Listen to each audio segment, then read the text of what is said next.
Hello viewers, my name is Adam. And I'm Aaron. This is Seeking Media Productions bringing you the movie review. So we watched the Odyssey. Christopher Nolan's latest film at the time of this video. You're either a major fan of what Christopher Nolan does as a director, or you are a individual who likes to come in and judge for yourself which ones you like, which ones you don't. And it really falls down that ladder. Like, he has a very distinct style of filmmaking that works for multiple different projects. And like, rather not that a lot of his usual tropes as a filmmaker fits the stories that he's decided to tell, it varies in degree. But when you look at something like the Odyssey, does his specific style matches the material that he's supposed to be trying to emphasize? Well, we definitely, judged it on those criterias. Mm-hmm. Now, if you don't know about the Odyssey, who has not heard about the Odyssey? Then you need to go ahead and talk to your school officials, because we need to figure out why y'all haven't been reading these epics like y'all supposed to. Yes, rather it be the Epic of Gilgamesh, the Epic of Beowulf, or the Odyssey or the Iliad. Like, you have had known of at least the existence of it. Mm-hmm. And plenty of Hollywood's attempts at doing adapting many Greek ancient Greek stories. Yep. There's definitely plenty of material or media that you can see. The Odyssey itself, if you know, is about the journey of Odysseus, who trying to travel back home to his realm of Ithaca after the Trojan War, which you would get more of if you read or understand the concepts of the Iliad. And this story, at least from Hollywood's point of view, has not really been done on a major motion picture stage. Now, it has been done back in the 60s or something. And I think a little earlier than that, too. There's been a couple of adaptations, at least on a smaller scale.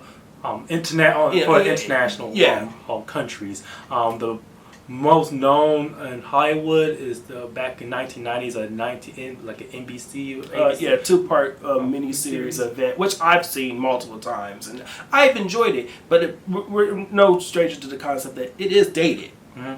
And for Christopher Nolan, who is continually a very prolific and influential director, whose popularity is basically on match with Steven Spielberg on his heyday, continues to grow in audiences. And at the time of this video, the Odyssey has crushed another record of his as being the highest grossing opening for a Nolan film to date. Like, he is the brand. And like the style of his filmmaking, he usually tends to have these telling the story of out of order. Usually, probably saying beginning in the somewhere in the third act, and then start piecing things together. I feel as though for this review to be this is some honor and such, we're not going to do it in our traditional order of story, characters, and production. Mm-hmm. I feel as though to set the ground and the tone appropriately, let's discuss the production. Nolan is somebody who truly enjoys working with the hyper-real, hyper-dark, and gritty concepts in almost everything he's done. That doesn't necessarily mean that there's no fantastical elements at all. He's no stranger to fantastical elements. Look no further than Inception or Interstellar. So when you think about it, the concept of that, there was no way at all you could do. Well, I mean, there's not to say there's no way at all you can't do it, but it wouldn't necessarily truly be the Odyssey if you didn't have those larger than life concepts in it. But there's approach to his personal viewpoint of how to ground the fantastical elements. Mm-hmm. I would say it was hit and miss on certain regards. As we know, he wants to do everything as practical as possible. And in some sense, that does work out. I feel as though there are sequences in this film which definitely were interesting to look at when directed through his lens. I was I think it's been got out there. We're definitely not going to go into detail about it, but there are definitely sequences that deals with the Cyclops and Cersei. I feel as though were really interesting to see. Some of the sequences bring to a halt. It really does at times it's the moments where the movie stands still and actually like breathes a bit during those sequences, because even though there are some certain story details that are also missing, this movie's about 200. It's 8 minutes shy of 3 hours. Yeah. And so it's like I would say that the structure of this movie is very similar to his previous film Oppenheimer, especially how it's beginning, middle, and end. For some reason, for this movie, the editing is just rapid fire. Yeah, for something again that's close to 3 hours, you don't feel it as 3 hours, and a lot normally you would feel like, oh my god, that actually make this more watchable for me. I can actually sit down and actually feel like it's not a slog. But the thing is, the Odyssey's part of its appeal is that it should feel like a journey. You should feel as though you have gone on this this epic journey with him, as like you've gone through the ringer. You seeing him go through Odysseus, and specifically saying going through all these traumatic and incredible concepts that he's encountered in his life. But you have too often enough from the jarring 2/3 of this movie, it feels more like a montage. Yes, that you're in a scene for a few minutes, and then as quickly as it came, bam, you're on to the next concept. And I'm like, that's nowhere near what you should be doing for a story like this.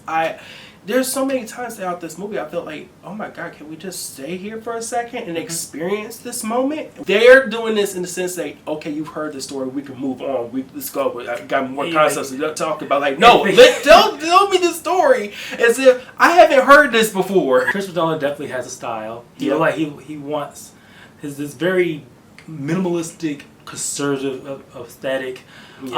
Which ironically enough, when trying to be as realistic as possible, is kind of the opposite of ancient Greeks was. There should have been color in this. There should have been, I should have been able to feel as I worked literally in the Mediterranean. You don't get that from this. There's a lot of modern liberties with the costume design, and that fits with that. It has to fit his own distinct vision of that. You can definitely tell that this was a Christopher Nolan movie. Yes, and I would not be surprised if he could have gotten away with it to have these characters in suits. In a lot of ways, I felt though that could have been better if he had literally took this as if this was a modern telling of what happened in Odyssey. I feel as though we would have been a different experience altogether, a different conversation. Controversial wise, yes, I would say the highlight of the production is most definitely Ludwig Göransson's score. Yeah, this was definitely a learning curve for him, trying to replicate and create the sound of ancient Greece with some unearthing some very ancient instruments to accompany a very big grand score that doesn't sound like your traditional blockbuster films, but I appreciate the effort. And it's the most, grounded, ethereal, of what the closest thing that you will have about the Odyssey story. And I enjoyed the sound design for a lot of the constant scenes that was going with, especially like I said for the Cyclops. I really enjoyed that. And also during some of the fight scenes, the archery. Some of those, especially with Odysseus shooting his arrows, it sounds almost like he was a demigod. Yeah. How very strikingly and pierced and fast those arrows be shooting. Let's talk about the story now, because now we set the tone with the production. How did that carry over with telling the story of the Odyssey? I did not feel as though we was really telling the story of Odysseus in the sense that we were dealing with an individual that was grappling with his own ego. I feel as though for Christopher Nolan, he actually told a slightly better Odyssey story when he did Oppenheimer. Yes. A very arrogant, very talented, knowledgeable, and very influential leading figure during a specific period of time. Yep. Who comes to terms with his own mortality, as well as the hubris that unfortunately plagued him, unleashing like a domino effect onto the world. Yes. I feel so with this version of the Odyssey and with Odysseus, we were dealing with an individual who has already been humbled before, and they were just grappling with the concepts of that humility. I don't know if that was the best approach they could have done with a character in a story like this. The whole point of his journey was for him to understand that there are forces beyond him that more than just what he brings to the table. Yes, you are an intelligent individual that is of great importance, but it's not always about you, and and when you look at it from those lenses, it's also about the consequences of your actions. Like the movie's major theme, when it does has a very focus in terms of storytelling, there's a big deal about Zeus's law. Mm-hmm. And this essentially Zeus's law is like be kind to honor thy neighbor, and centered around that field. Yeah, it's very similar to if you look at it from the Judeo-Christian sense, do unto others as you want do unto you. And the thing is, you set up this character of Odysseus to already be this caring and also very honorable and God-fearing person. Then it takes away from what the lesson he was supposed to learn at the very end of his journey. They kind of strip away a lot of negative aspects of the journey. So much so that it almost felt irresponsible in a lot of ways, because it puts a lot of blame on everybody else who did things onto these people, especially on Odysseus' men, than it was about truly understanding the gravity behind what he and his men were doing and why they were there in the first place. Mm-hmm. And what the concept of gods, they kind of portray them more like forces of nature. Or concepts of thought. When you already established that technically larger than life things are supposed to be happening in your world, I'm expecting you to continue that concept along all the aspects that you introduced in your story in this film.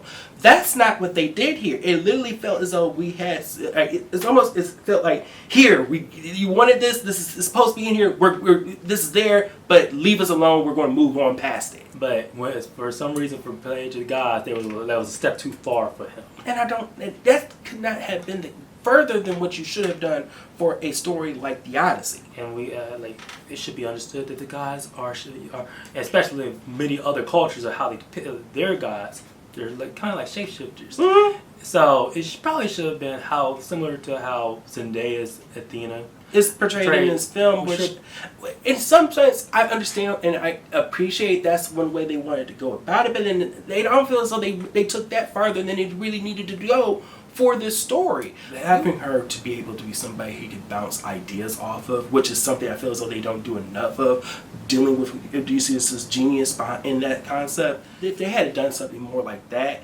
then I would be like, okay, cool, we got something there. Mm-hmm. And speaking of Odysseus, the cast of the characters, which been a lightning rod of controversy. Mm-hmm. I feel as though Matt Damon is not an actor who many people would have thought to play Odysseus. And to be honest with you, watching it, I don't feel as though he truly should have been. They don't showcase the arrogance, the defilement of this very charismatic figure mm-hmm. that the Odysseus that is portrayed in the classic poem and also all their adaptations. Mm-hmm. Matt Damon portrays him very mostly like most of Christopher Nolan's leading characters. Is stoic. And someone who has lived far beyond his years and not listening. And when he does very devious actions, it feels too much out of character. Mm-hmm. You have many other characters talking about Odysseus instead of the audience learning about Odysseus through himself. Yes. And Matt Damon, his casting is understandable why they cast him. He's one of the few actors in these modern times to actually pull in big bucks at the box office, and it's also his physicality. Like for his years of playing Jason Bourne, really definitely does come into play in this movie. Sure. Especially during the third act. But that understanding of the box office and the physicality to do the action role, I feel as though if Christopher Nolan wanted to use a veteran actor of him from his filmography, the character of Odysseus would probably been better suited for an actor like Guy Pearce. Yes. I feel as though that actor could have definitely he could have done that role in his sleep. You have Tom Holland playing his son, Telemachus. I don't feel as though Tom Holland is at the point of his career where he could truly take on roles like this. And I say that because in certain ways, he's serviceable. He does what he's supposed to do. He plays the role of the doting son who yearns to understand and know the father he never knew, and to take on the responsibility to protect his mother and his kingdom. That being said, in no way, shape, or form did I ever feel as though Tom Holland embodied a character beyond just him. Mm-hmm. I just saw Tom Holland. Yeah. That was it. That being said, Tom Holland did work best when he was playing off of Anne Hathaway, playing his mother Penelope. I feel as though I truly enjoyed Anne Hathaway's portrayal in this. I do understand. But when I say that, I enjoyed the ferocity she brought into this role, and the passion that she brought into Penelope, Queen Penelope. However, I feel as though what would have worked out better is if the audience was given more scenes with her and Odysseus to truly emphasize that great love and bond between them. Because here's something: we do not have no chemistry at all that's between Matt Damon and Anne Hathaway. Not enough. No. And this is like, there's, if you know the story of Odysseus, he's been plenty of time with another character, and we don't also get to feel that sense of journey, that sense of long span of time with them because of the rapid fire editing. Yep. And the out of order context of how the story is being presented here. Which again, you could do stories that's out of order, especially with a story like the Odyssey, out of order. If you had scenes that also emphasizes the journey between characters within them. Mm-hmm. So comes the final moments when we see a lot more of the interactions with Odysseus and his wife. I don't feel as though, like, thematically you feel it, but not like a journey. Nothing felt earned. Feels like an underrated marketed actor, Himesh Patel as Odysseus' second command. He was truly the second lead in this film for me. Yeah, it's very sad that he's not much of the marketing pull. But story-wise, you can feel the frustration with him. Yes. With Odysseus and calling about this journey of these men. You don't really get that much of a sense of character with the rest of the crew. Yeah. They make it sort of understand, like, what they did was reasonable given the circumstances, and I'm like, that really wasn't what was supposed to go down, especially for what happens in the actual story. And I'm like, when you took liberties, your liberties shouldn't be taken away from the actual truth behind what was supposed to be understood and depicted. A lot of controversy with the casting of Elliot Page. Many people thought they thought they was playing a larger character than in the Greek myth than they actually were. They're not doing the original character that actually is one of the few original elements that Nolan brought to the story. That actually worked, because I really actually that Elliot Page's portrayal in this story, at least for the few scenes they were given, was really it was very poignant. Yes. It's like, it really, like, that's where you start saying, okay, there's a hint of a better story within the story. I wish they would have worked with it, though. The other controversial character or portrayal in this film, that of Helen of Troy and her twin sister. Well, not really twin sisters, half. They're supposed to be half sisters, but they portray it as twin sister because she's playing both roles. Lupita Nyong'o. Serviceable to the story. Yes. I'll say that. Yes. It's understandable that you need to have her in the story, but it's like not enough. A lot of the faults of Helen in this story, I contribute to Nolan's approach at how he depicted the masculine gaze of this film. It's for the bros. Yeah, this movie was completely for the bros, and it was for that specific group of men. I don't feel as though this is a telling for all men. Which is kind of strange with how he portrays. It comes in contrast with how he portrays Cersei in this. Yeah. Samantha Morton's portrayal and some of the best that I feel as though came out in this film at all.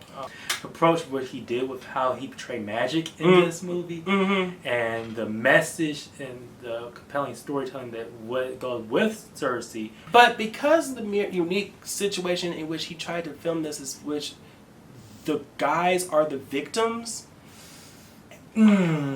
it really sends a really... It's mixed messaging. Yeah, yeah. It's not necessarily fully representative, not even with the main theme of what you're trying to present. Mm-hmm. And Robert Pattinson as Antonius. Very like his portrayal of being very snarky, mm-hmm. very conniving villainy. Yeah. Very highlight. This is the most charismatic role mm-hmm. in the whole movie. So he works, especially near the end. A lot of some people were saying Jon Bernthal. It was good, but I also feel like closer towards a lot of the loyal friend roles that he's played in the past. And I'm like, he's done that before, and I'm like, and I don't know if it was, if they had gave him more scenes again. This movie, for as long as this movie was, it would have benefited, at least for me, with more, more character piece moments that would have shined on the history behind the connections and bonds of the characters themselves. So for Christopher Nolan's The Odyssey, I'll say there are some elements in which his distinct style of filmmaking works, but for the story of the Odyssey overall, I don't feel as though many of those elements came together as well as it should had. This is meant to be a story about hubris and the ego, and I don't see that here, at least not in the way it was supposed to be depicted. And most importantly, the journey of start to finish, of where it, like... What you start out as, and then what you grow to be once you understand and learn the harsh lessons. Because too often in this movie is somebody telling us a story, being told what the story is about, until somebody is actually living the story itself. Mm-hmm. So at the end of the day, we felt as though Odyssey was just okay. It's definitely not boring. No, I felt entertained in a lot of aspects in this film. However, I just did not... His approach to how he decided to tell the Odyssey... just didn't really work. It's felt more in concept. Mm-hmm. It's better in concept than in actual execution. Yep. So, comment below how you feel about Christopher Nolan's filmography, the Odyssey especially, since this is discussing the video. Interstellar is still his best movie, fight me on that. And as well as Oppenheimer is a close second. Mm-hmm. Comment below. And also discuss with us on all the social media outlets of Letterboxd, Threads, and Instagram for other content we don't necessarily post on this channel. If you like this video, we're close to 2,000 subscribers. Woo! Spread the love, and also notifications for other good content out there. See ya.